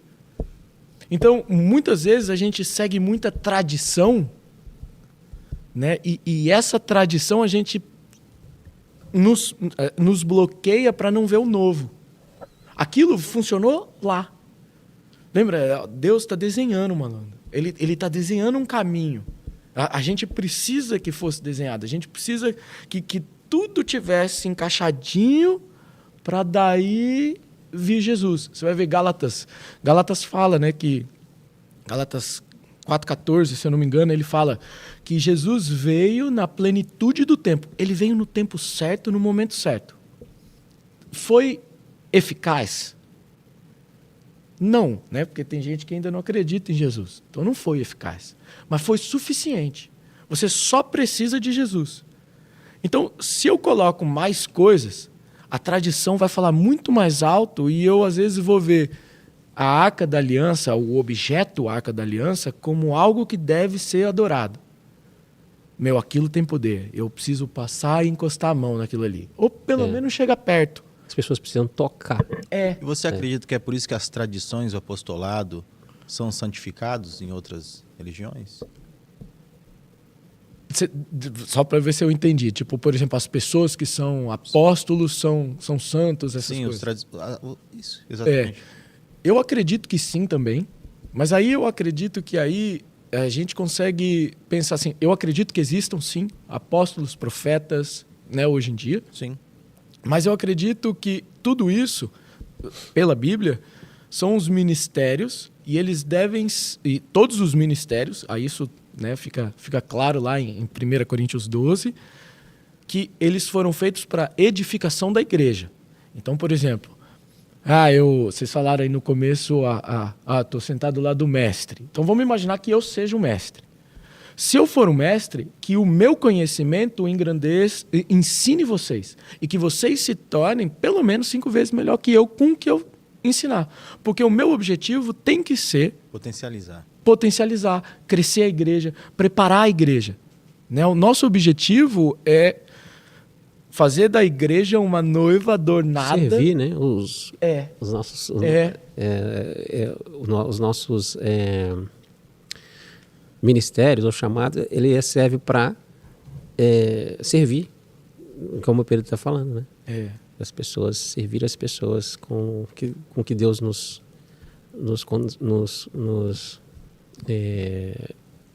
deu, né? Acho que é isso. E você acredita, Wagnão, que hoje em dia essa idolatria, algo porque se a gente for trazer para os nossos dias de hoje, eu não consigo mais ver, eu consigo ver isso em todo lugar, né? Até dentro da nossa igreja, até no nosso meio cristão. Existe muito... Quando alguém tem um feito ou tem um reconhecimento, seja musical, seja de grandes pregadores da palavra, que ali é usado, que a gente crê que é usado pelo Espírito Santo, e que o que acontece é que as pessoas acabam engrandecendo e de uma certa maneira, venerando, idolatrando essas pessoas. Sim, eu acho que tem muito isso, né? Tem, com certeza. Admiração é comum, eu admirar um trabalho, se você toca bem, enfim. Mas a questão que também eu acredito que parte muito de quem é que está... vamos supor, se eu sou um músico bom e recebo vários elogios, enfim, porque você faz isso, faz aquilo, eu tenho que saber que eu estou sendo, como acabou de falar, que eu estou servindo ao Senhor, e aquilo que eu estou fazendo, se é de qualidade, é para agradecer. Eu tenho que saber isso. Embora as pessoas vai querer talvez colocar você num pedestal, mas eu tenho que saber o meu lugar, eu tenho que saber que eu estou servindo e que aquilo ali não tem nada a ver comigo, sabe? Não tem nada a ver comigo. O meu chamado é para servir. Infelizmente, as pessoas, elas fazem isso. Elas pegam... o cara prega muito, o cara conhece muito, o cara fala... Aí as próprias pessoas não entendem que aquilo que está sendo... como Deus está usando aquela pessoa é para edificar a igreja, para trazer... Cara, tudo tem uma finalidade, como a gente falou uns dias atrás. Tudo tem a finalidade para engrandecer o nome de Deus. Se quem tem o chamado, quem foi vocacionado para fazer o que for dentro da igreja, não entender isso, é um problema. Isso vai virar um problema, porque eu vou começar a aceitar isso. Vou começar a aceitar, poxa, não, porque aí chega um e fala, não, cara, nossa, você está, poxa, muito bom, muito bom. E aquilo, se eu não reconhecer o que eu carrego, é a misericórdia de Deus, é graça dele, eu vou acabar cedendo. Você tocou num ponto bem importante, porque às vezes a gente só fica querendo comparar, fazer com grandes dimensões, né? Vamos falar assim, grandes púlpitos, grandes igrejas, mas isso aqui na nossa igreja mesmo, meio. Aqui no nosso meio, qualquer lugar acontece, e às vezes a pessoa ela acaba só olhando lá e falando assim, não, eu não sou desse jeito, mas quando no fundo acaba isso. Eu tô falando isso porque, assim, outra pergunta que tem aqui, Moisés era teimoso? Oxe, Moisés era teimoso, cara. Mas Moisés tinha uma característica que eu acho linda nele e muito difícil de você ver. Na verdade, eu acho que ele foi o único, né? Mas ele era manso. Né? A Bíblia fala que Moisés era né? Ele foi o... Não, Moisés não, Abraão. Abraão era manso. Mas Moisés era teimoso. Moisés era teimoso. Né? É que o que eu acho que é interessante, ele era muito teimoso, mas ele aprendeu muita coisa. Né? Você vê num episódio que os irmãos dele, né, a Miriam e o Arão, foram lá debater com ele. Eles foram lá falar assim, os irmãos do cara de sangue, velho. Foram lá falar pra ele que fala, por que só você tá desse jeito assim, né? Se você é o bom. Eu não posso ser o bom também? Né? Tipo, eu também quero ser o bom. E aí ele falou, não, vamos pedir pra Deus.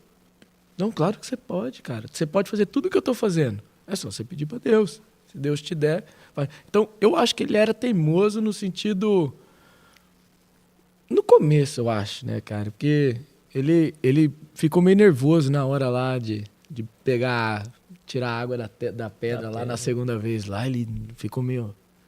Né, perdidão lá e errou, né? Não entendeu o negócio, né?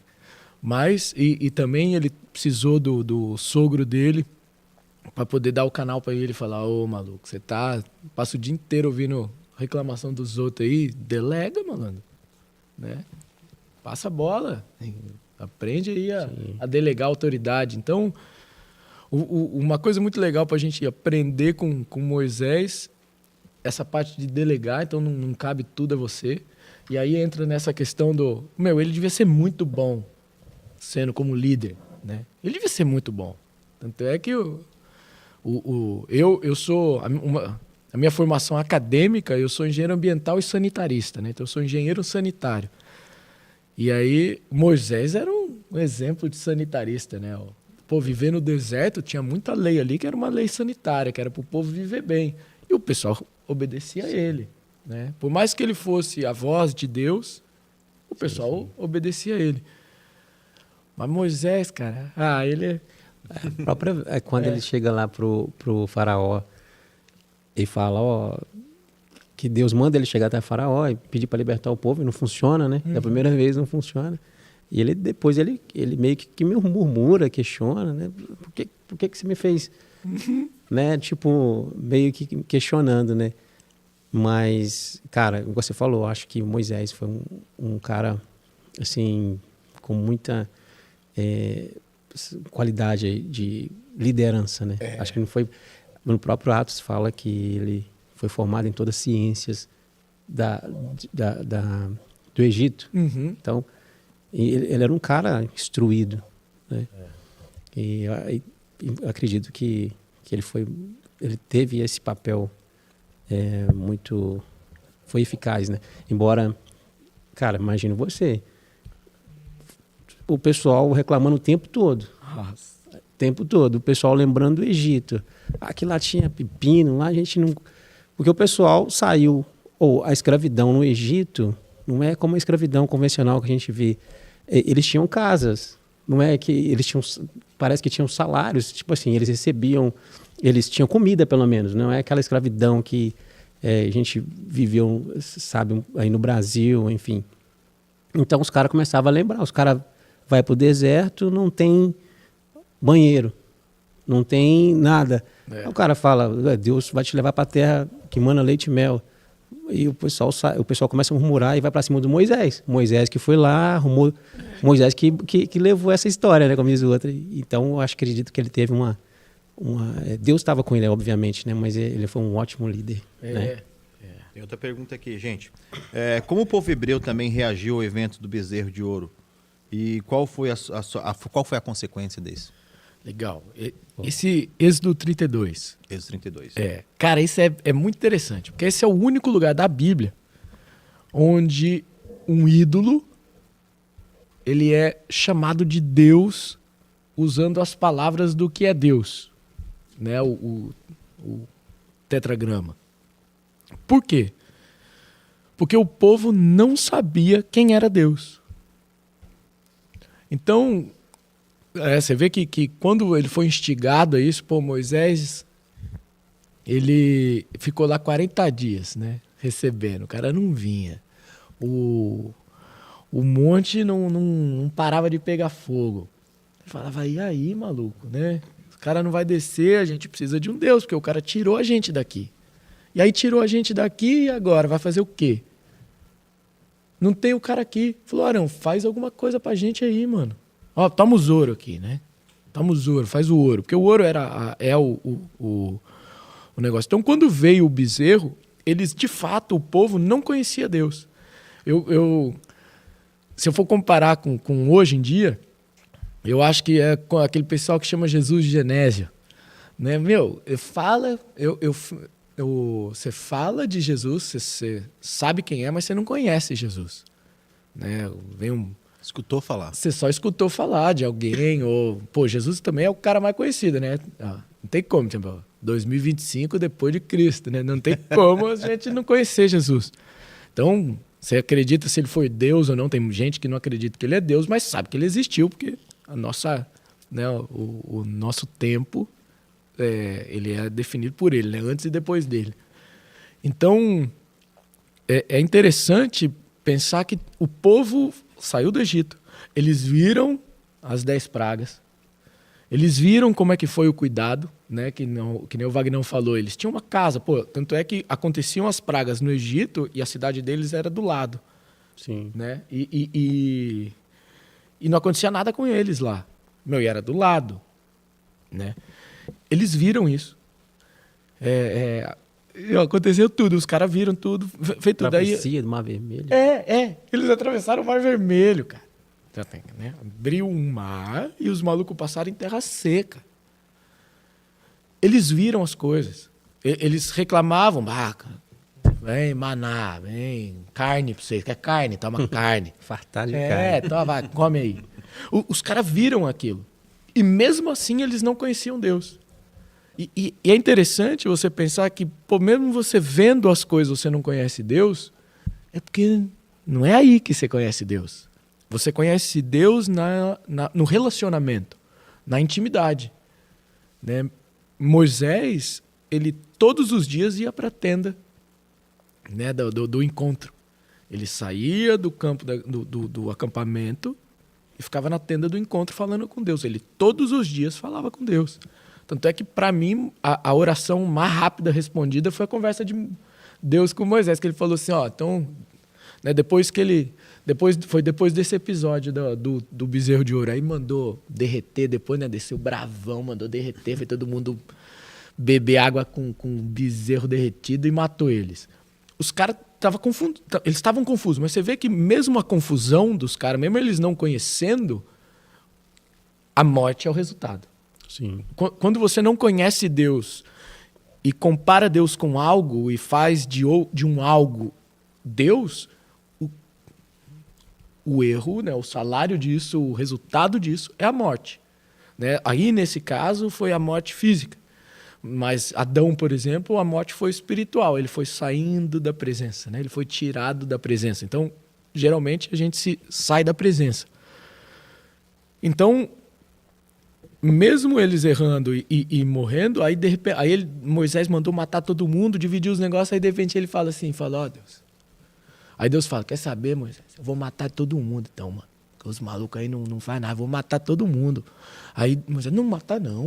Não mata não. Aí Deus, não mata não. Foi um bate-papo ali, né, que hoje a gente chama de oração, né? Quando você conversa com Deus é uma oração, mas a resposta ela foi pá. E isso, cara, para mim não tem outra explicação a não ser relacionamento.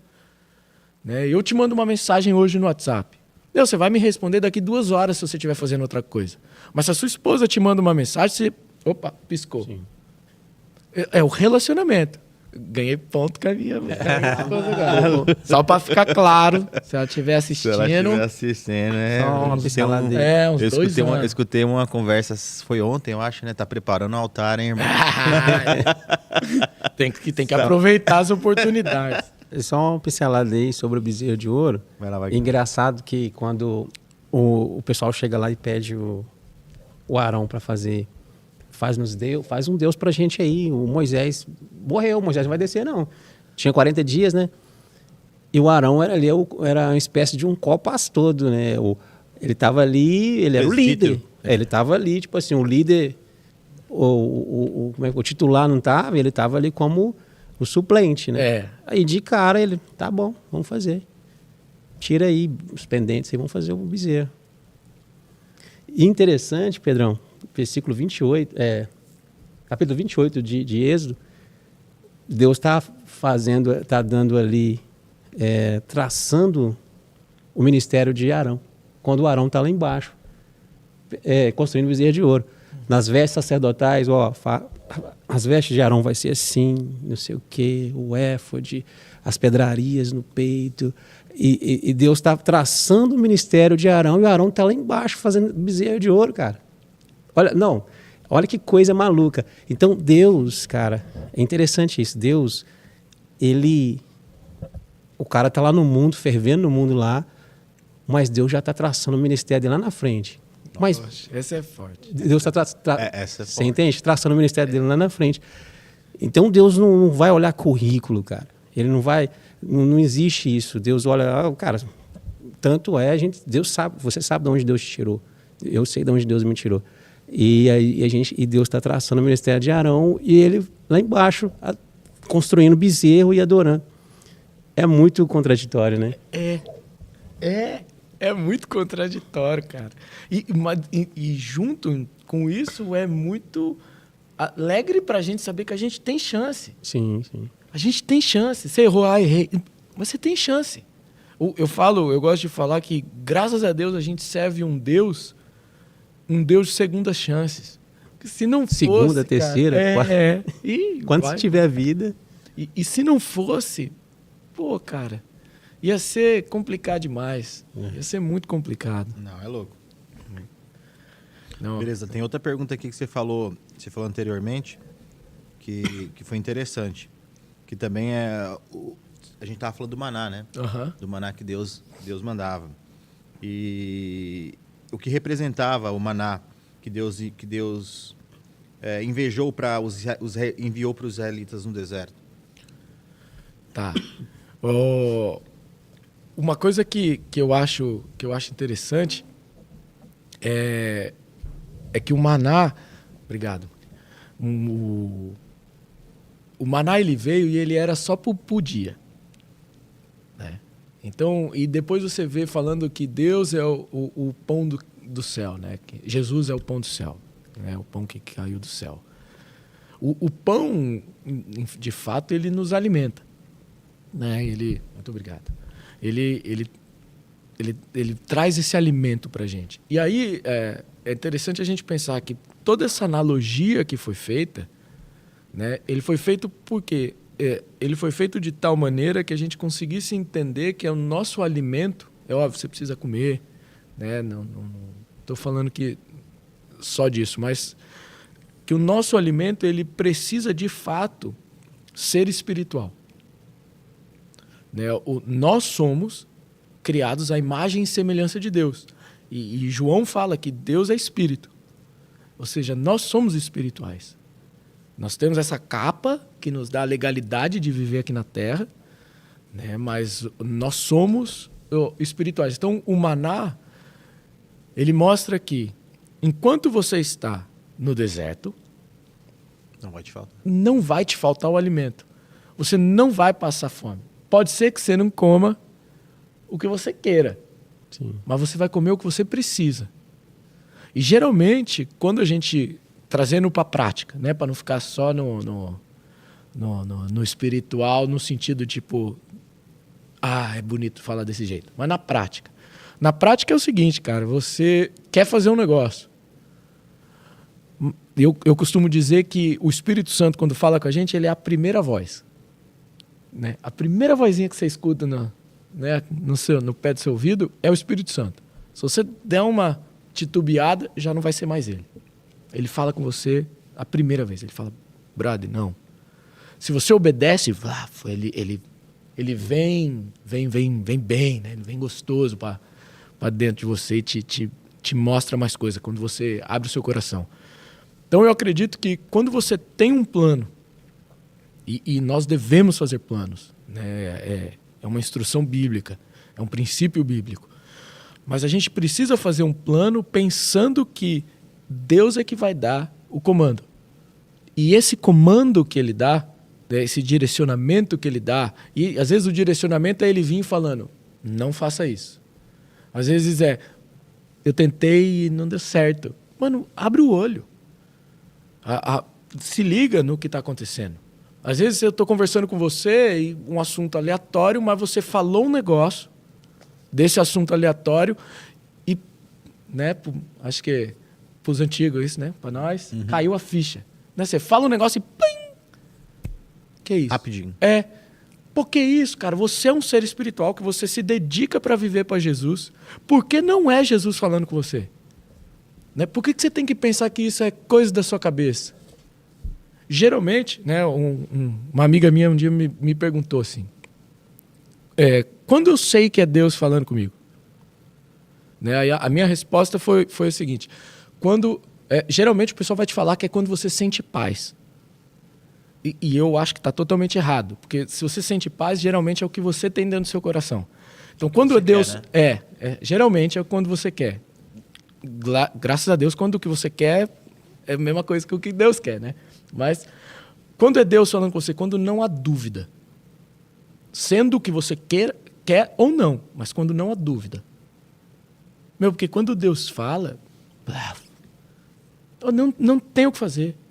Não tem, você fala, meu Deus falou comigo. O maluco que falou e criou os céus e a terra, falou com você. Falou em voz audível, falou dentro do seu coração, falou na sua mente, falou através do seu amigo, falou através da natureza, ele falou com você. Deus fala do jeito que você vai entender. Você é um filho amado e ele conhece o seu coração, conhece a sua especificidade, ele sabe o que você entenderia que fosse ele. Né? Como o Wagner falou no começo. Às vezes Deus fala comigo e se eu falar o que Deus falou para mim, não vai ter o mesmo impacto. Mas Deus sabe o que impacta seu coração, ele sabe o que impacta o seu coração, ele sabe o que impacta o meu coração.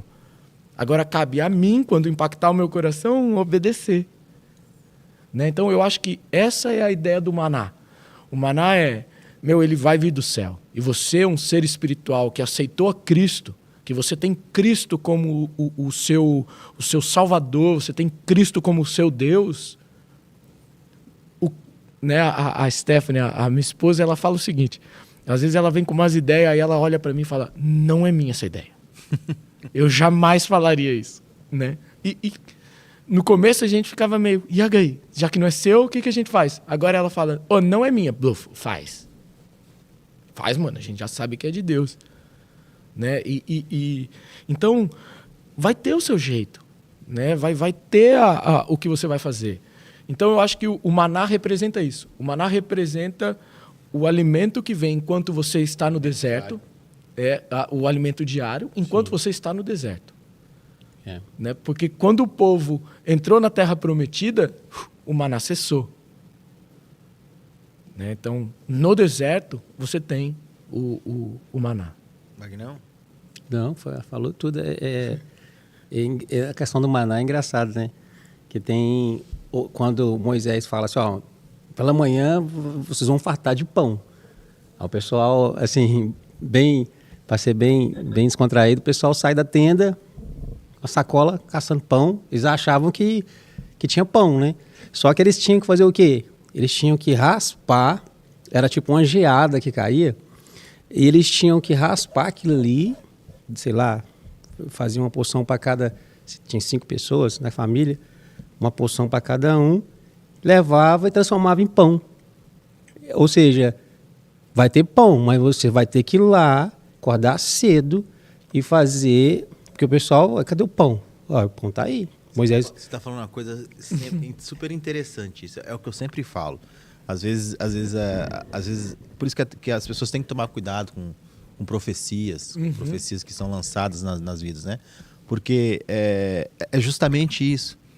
Eu creio num Deus de provisão, eu creio num Deus que vai me dar... Te dá pão em forma de condições. Exatamente. Ele vai me dar em forma de estratégia, ele vai me mostrar, ele vai me encaminhar.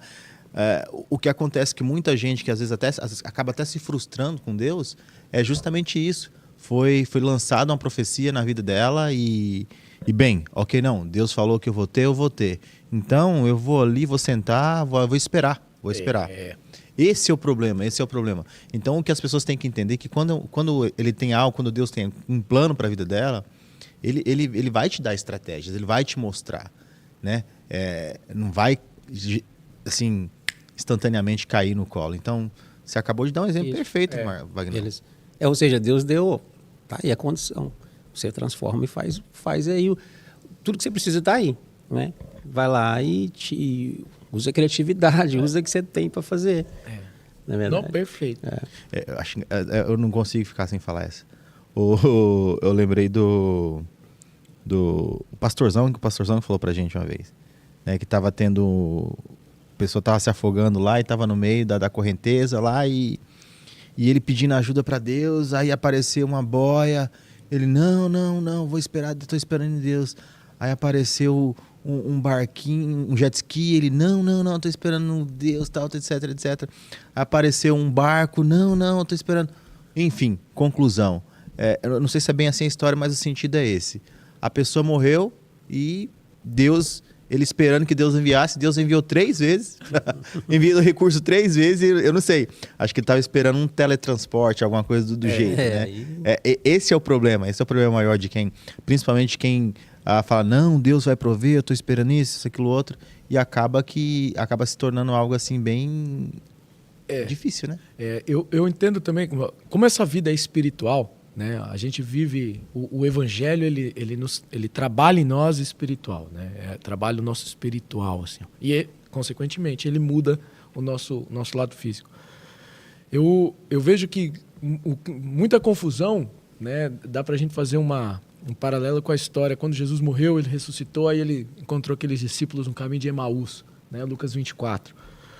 E aí você vê que o pensamento do povo naquela época, eu acho que até mesmo, muitas vezes, o que a gente fica esperando. Eles esperavam um rei Davi superlativo. Um rei Davi que ia vir destruir tudo, com o pé na porta e toma para Jerusalém de novo, arranca Roma e, brother, estoura. Esperava um militar, né? Ele esperava. E Jesus, ele teve que discorrer, era Jesus falando para os caras não ganharam que era Jesus. E Jesus teve que discorrer todos os profetas, as leis e os profetas. Ele fala que ele falou do Velho Testamento inteiro para os caras. Aí quando os caras, já tá noite, come o pão com a gente aí. Aí quando ele quebrou o pão, os caras ganharam que era de Jesus, e aí Jesus sumiu.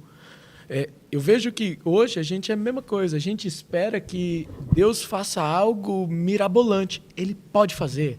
Sim. E, ele faz muito disso. É maravilhoso. Né? É maravilhoso quando ele faz, quando né, muitas vezes a gente fala, pô, Deus, desenha uma luzinha, malandro, pra mim, porque eu não consigo perceber, né? Pô, só faz um desenho aí pra ajudar os filhos aqui, né? Que a gente... Né? Eu peço isso direto pra ele. Faz um... Então, é igual os sacerdotes lá, os fariseus me mostram um sinal. Sinal, uma geração perversa pedindo sinal. Pô, maluco, para com isso, meu irmão, né? E a gente precisa entender que esse evangelho, ele transforma de dentro para fora. Sim. Então, quando você começa a perceber a mudança que vem de dentro para fora, é isso aí que Deus está te dando, ele está te capacitando. Ó, te dei a madeira. Pô, faz uma mesa, faz uma cadeira, né? Usa a criatividade, igual o Wagner. Eu sou fã da criatividade do ser humano, né? E a gente precisa só jogar isso na mão de Deus e falar, e aí, Deus, me manda ver aí que eu vou fazer, né? Bati o ponto hoje, o que você quer que eu faça? Deus criou o homem, né? E falou para dominar sobre tudo, né? Sobre todos os animais. Tipo, se vira aí agora. Velho. Bacana isso aí, viu? A gente está caminhando para o fim. Que a gente falou, a gente não consegue terminar esse assunto num episódio só, né? Mas a gente vai terminar esse assunto semana que vem. Semana que vem o Pastorzão vai estar aí com a gente. Legal. Mais uma vez, agradecer o Vagnão por estar aí com a gente, colaborando aí, tal. Amém. Precisando. Quer deixar uma palavra, Wagner? Não, só para agradecer mesmo e... como é bom a gente falar, né, de Deus, falar das histórias, enfim, muito proveitoso. Eu tô saindo daqui edificado. Espero que o pessoal também que não parece, mas já foi 1h30, tá? Foi muito rápido, né? Foi bom. Muito assunto. Papo bom, um assunto pertinente, a gente... Vai embora. Vai embora. Então, e eu vou falar para vocês aqui, não estamos na metade da história ainda, hein? Tá louco. É muita coisa, né? Fazer um compilado, mas é muita coisa. É bastante coisa. Enfim, é isso. Obrigado aí, Pedrão, Osanã, e é isso aí. Pedrão. Bom, eu quero agradecer, né? Acho que é a primeira vez que eu participo, então achei extraordinário ter a oportunidade de falar de Jesus desse jeito, ainda mais em um assunto que eu gosto bastante, né? É Jesus. Só fazendo um parênteses aqui, e lembrando que você falou que o Velho Testamento, sua pregação, que foi, não lembro agora, foi 2 semanas atrás, ele direciona a gente para Cristo. É sempre Cristo. Se você leu qualquer parte da Bíblia e você não vê Jesus, volta e lê de novo. Tem alguma coisa errada. Volta e lê de novo que tem alguma coisa errada. Acho que de tudo que a gente falou, né, também, uma coisa que eu queria ressaltar é que não peça para sair do deserto. Viva o deserto, aprenda o que você tem que aprender no deserto. Desenvolva o seu relacionamento com Jesus no deserto. E viva essa beleza. Viva essa beleza que muda o mundo. Né? Então, eu acho que, mais uma vez, muito obrigado, né? Vagnão, Zanan, Maninho, da Carla. Muito obrigado mesmo. Eu acho que me dar um microfone para eu falar de Jesus é meu sonho, né? Então, Cara, muito obrigado. você é da casa, cara, tá sempre aberto aqui. Uma correção do começo que você falou, eu acredito que eu já sou membro. Ah, já é membro? Não fui na frente da igreja, mas eu já me considero com a história. Depois a gente só oficializa, viu, pastorzão? Pastorzão tá aí, pastorzão? Manda aí, pastorzão. Se tiver, se não vai ficar gravado, ele fala depois, mas Stephanie e eu... Mandar um abraço pra galera que tá acompanhando a gente aqui. O Rafael, a Sara, o Pedro, a Juliana Saldanha. Uma amiga, é nossa amiga, ela mora lá na Flórida. É nossa amiga... Beca Peralta, você conhece? A Beca é minha co-cunhada, ela é casada com o irmão da Esther. Ah, com o Christopher? É ele aí. Ó, o Cristo tá falando assim, que tempo passou. Não tem problema não, Cristo, semana que vem tem mais e a gente vai terminar esse assunto. Pedrão, já estamos aqui te convidando aqui. E a gente vai convidar mais o pastorzão aqui, seremos 4 nessa mesa aqui. E aí, pastorzão, papo rende, hein? Umas 3 horas. Aí põe 2 mineiros na mesa aqui, pra você ver o que acontece. O pastorzão aqui, semana que vem, ele vai estar aqui e assim, é aquela coisa, né? O assunto vai render. Vai ser legal. Render. Gente, muito obrigado a todo mundo que acompanhou a gente. Carla, muito obrigado de novo pelo carinho, pela mesa que você preparou pra gente. Maninho, nosso diretor de audiovisual aqui, tudo nos trinks. Muito obrigado, gente. Até semana que vem. Deus abençoe e divulgue esse vídeo, dá um like, passe para o maior número de pessoas. Antes de tudo aqui, o nosso objetivo maior é alcançar vidas. Amém. Então, é por isso que a gente tem aqui homens de Deus e mais o pastorzão também que faz parte desse time aqui. A gente quer levar a palavra de Deus até os confins da terra. Amém. Isso aí. Amém? Amém. Muito obrigado, boa noite, Deus abençoe e até semana que vem. Até. Valeu, galera.